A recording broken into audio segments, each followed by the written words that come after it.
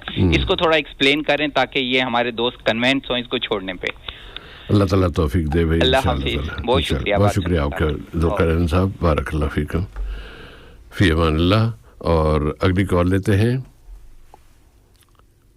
السلام علیکم. السلام علیکم بھائی. ہلو. جی بھائی السلام علیکم. السلام علیکم. وعلیکم السلام ورحمۃ اللہ وبرکاتہ. کیا نام ہے؟ محمد حسین نام ہے.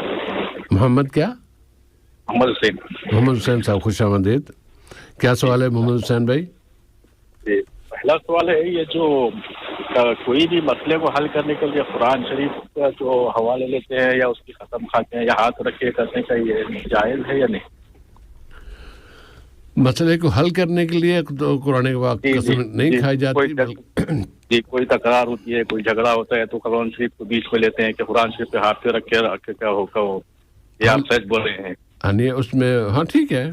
اس میں یہ طریقہ کیا صحیح ہے کہ نہیں؟ قرآن کی ہاتھ پہ رکھ کے کوئی اگر بندہ اگر کچھ مطلب قسم کھا کے کہتا ہے کہ میں صحیح بول رہا ہوں اور بغیر وہ جھوٹ بول رہا ہے یا صحیح بول رہا ہے یہ تو پتہ نہیں ہوتا ہے. قرآن شریف کو بیچ میں لے کے اس پہ ہاتھ رکھ کے قسم کھانا قرآن شریف کا یہ صحیح طریقہ ہے انشاءاللہ تعالی. جی اور اسی طرح اللہ کی بھی قسم کھاتے ہیں نا تو اللہ کی قسم بولتے ہیں تو اللہ تعالیٰ کی قسم کھائی جا سکتی ہے. اس طرح قرآن پاک کی قسم بھی کھائی جا سکتی ہے کیونکہ وہ اللہ کا کلام ہے، اس لیے اس کی قسم کھائی جا سکتی ہے. لیکن نبی صلی اللہ علیہ وسلم کی قسم نہیں کھائی جا سکتی.